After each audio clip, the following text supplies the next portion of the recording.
College Corner as we get into the college basketball slate for Saturday, one of the last weekends of this is the last weekend of a full packed slate in college hoops as we're getting to conference tournament season. Calendar is flipped to March. March is here. So I got 4 college basketball plays for you guys in some of the bigger games on the weekend, including Tennessee and Alabama. So stay tuned for that. If you guys enjoyed today's video, hit that like button, subscribe to the channel as well. I'm also posting these plays quite early here, recording on Friday at about 3:30 in the afternoon. So if these lines do move and you want to know if you should still play them, drop a comment down below or follow me on Twitter. I'm going to have plenty more plays for Saturday on my Twitter. That link is down below in the description. Let's not waste any more time and let's jump into Saturday's slate. First up, we head to a big game in the AAC. South Florida is visiting Charlotte, and I like the 49ers minus 2.5 here at home. The Bulls, South Florida, has won 13 straight games, the nation's second longest active win streak. But they find themselves an underdog at Charlotte, a team they beat 72-69 back in the beginning of February. So why are they an underdog in this matchup? Well, I really like Charlotte to get their revenge at home. Haven't lost at home since November, and they're coming off back-to-back road losses here. So a good chance for this team to get right. South Florida is a team very reliant on their perimeter scoring and scoring beyond the arc. They take 42% of their shots from three.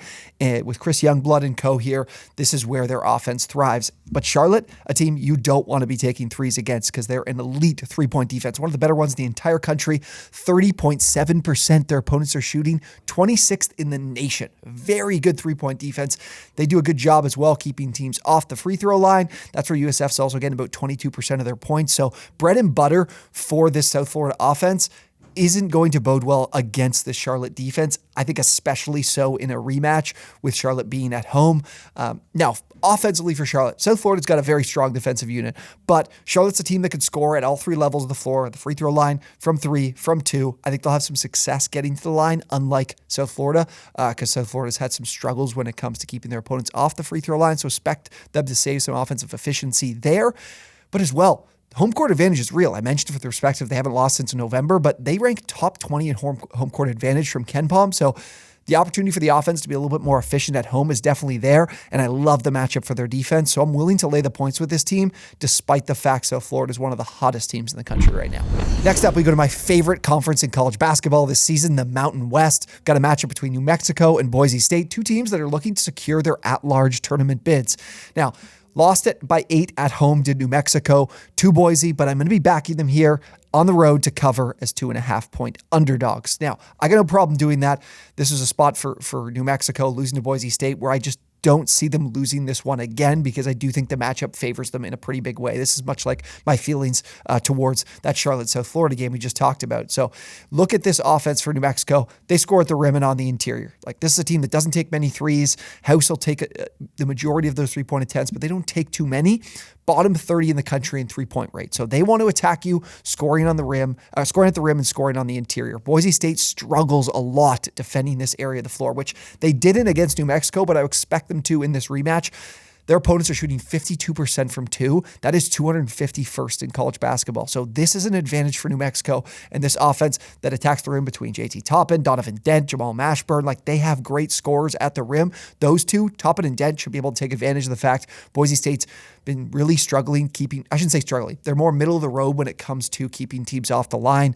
This is a team in New Mexico that does a great job getting there. They've got an advantage here. Expect Dent and Toppin to have big days on the interior for this New Mexico team. When I looked at this previous matchup between Boise State and New Mexico, the difference in this game was Max Rice. He had like 35 points for Boise State, and he was unconscious from 3. And I don't see that being something he could replicate because New Mexico is typically a really strong three-point defense. Their opponents are shooting 31.9% from 3, top 70 in the country. So we got a rematch here. I think what these offenses and defenses are capable of doing, the sample size we have from an entire season, plays more of a factor in this matchup in their rematch. And we see New Mexico, I think they win this game on the road at Boise State. I know home teams have been feasting in this conference, but not so much as of late. We saw Nevada knock off Colorado State on the road. I think New Mexico does the exact same here. So I'm going to take them plus 2.5. Actually going to stay in this game with another play as well. I really like the over. It's 152.5. These two teams played not too long ago, like I mentioned, and in that previous matchup, they went over this number by about, I think, 10 points. I think they scored, or 9 points. I think they scored 162.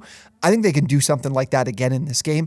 New Mexico shot below, like I said, I think I mentioned this before, they shot below 49. They were like 48% from 2-point range, and I mentioned the matchup that they have to be able to score efficiently from the interior. So expect them to improve their efficiency there, because from the field overall, 41% they shot in this game. So I would expect them to bounce back here offensively and be much more efficient despite being on the road. I mentioned the matchup when it comes to the 3-point shooting to Boise State not being there in the same way in this game, but they should be able to get to the free throw line. Both these teams can, so expect that to save some possessions, get us some easy points in this one.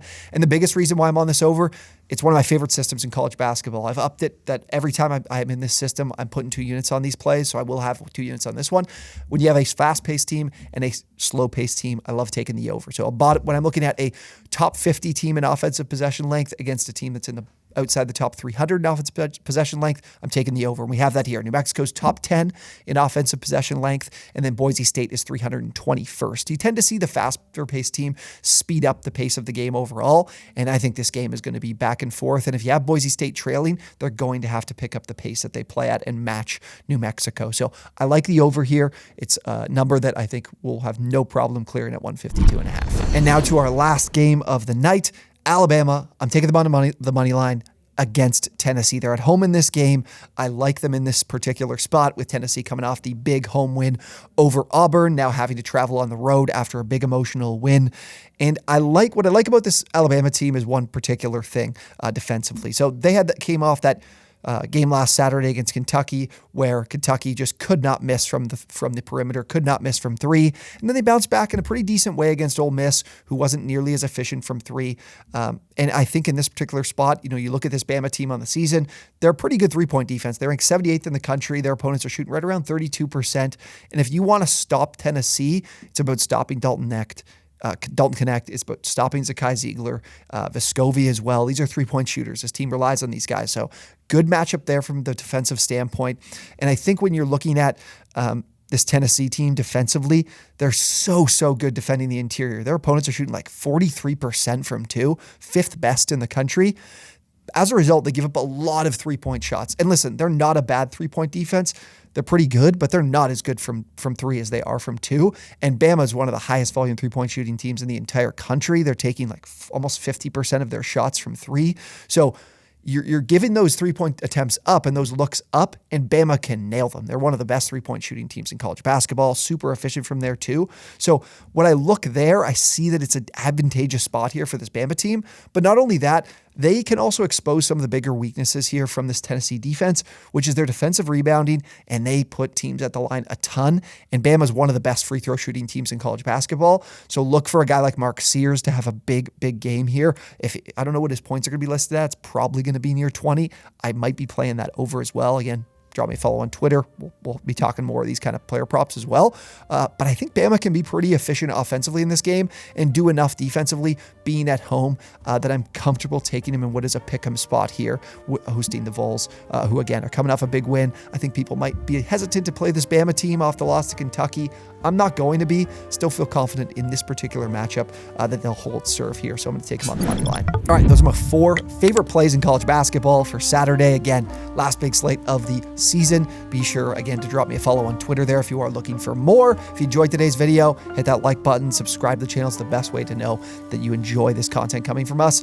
And we will see you guys on the next one.